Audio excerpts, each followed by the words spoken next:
Dia tuh menurunkan celananya, ya Allah. Ya Tuhan.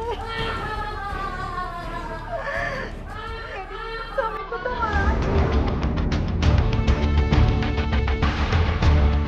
Tapi dia malah cuek aja sama aku.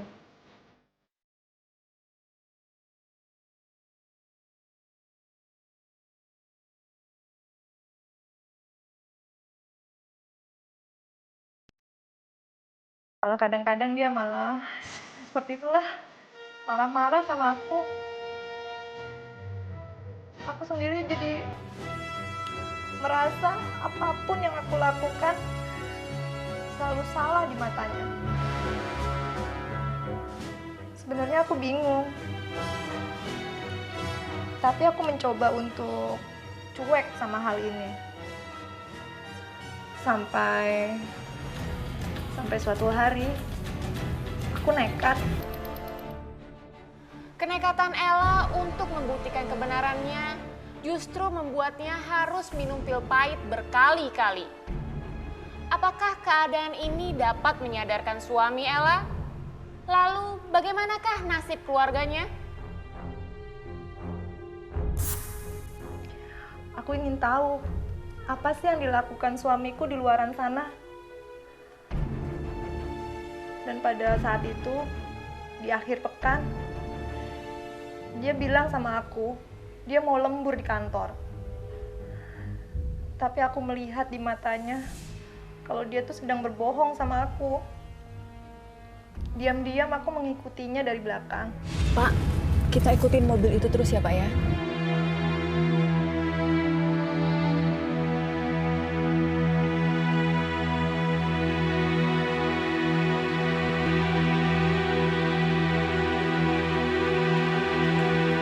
Jangan sampai hilang ya Pak ya? Tapi apa coba? Ketika dia sedang melewati kantornya, dia tuh ternyata nggak turun. Loh, harusnya kalau dia mau ke kantor kan dia berhenti di sini nih. Kemana ya? Itu kan berarti dia udah ngebohongin aku kan? Gak bener nih Mas Tio nih. Aku tetap ngikutin dia dari belakang. Tapi dia malah turun di depan sebuah kampus. Kenapa dia di tempat seperti itu? Aku jadi bingung. Malah pikiranku jadi semakin gak jelas. Jangan-jangan dia mau ketemu selingkuhannya ya? Aku kesel banget sama dia. Tapi aku coba bersabar dan menunggu apa sih yang mau dilakukan sama Mas Tio.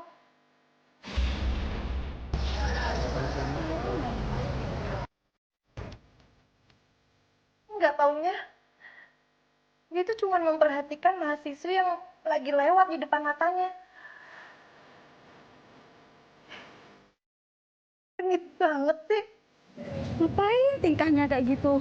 Aku tuh jadi jijik ngeliat dia kayak gitu.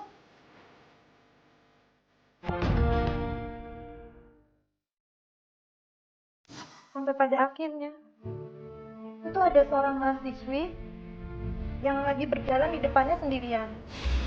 Terus suamiku tuh berdiri. Dia ngikutin kemana gadis itu pergi.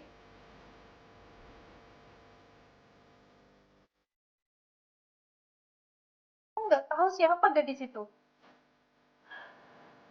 Aku ikutin saja kemana mereka berjalan. Dia ngikutin gadis itu sampai di sebuah tempat yang sepi. Mau apa ya suamiku? Terus suamiku tuh memanggil gadis itu. Dan tiba-tiba aja dia tuh melakukan hal gila yang nggak pernah aku bayangin. Yang nggak pernah aku duga selama ini kalau suamiku tuh bisa berbuat seperti itu.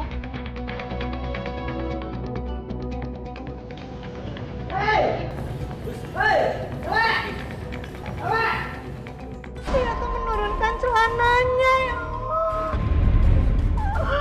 Ya Tuhan.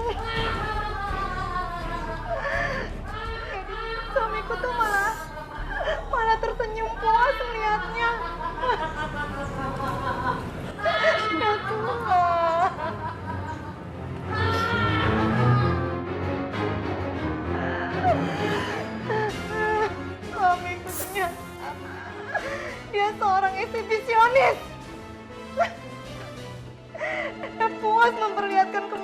suaminya di depan publik.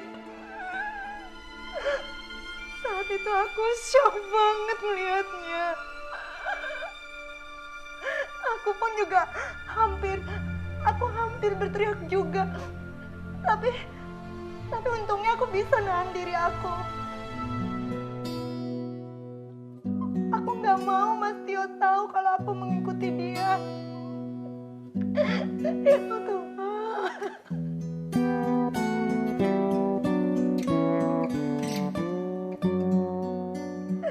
Jadi ini yang terjadi pada suami aku. Hujannya Aku lemas melihatnya. aku menangis. Jadi sama ini aku menikah. Bayangmu Aku menikah dengan seorang eksibisionis. derai air mataku membasuh hati. Terluka kau tinggalkan aku.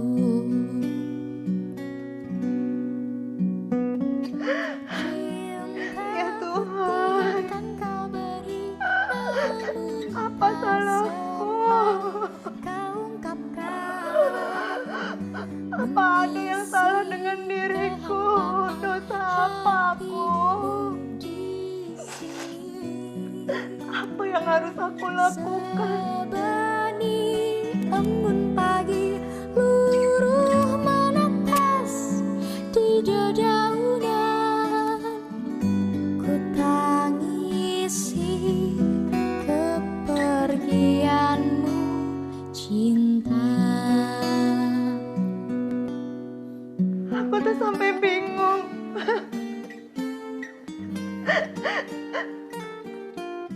Aku nggak tahu lagi harus berbuat apa. Apakah aku harus bercerai sama suamiku?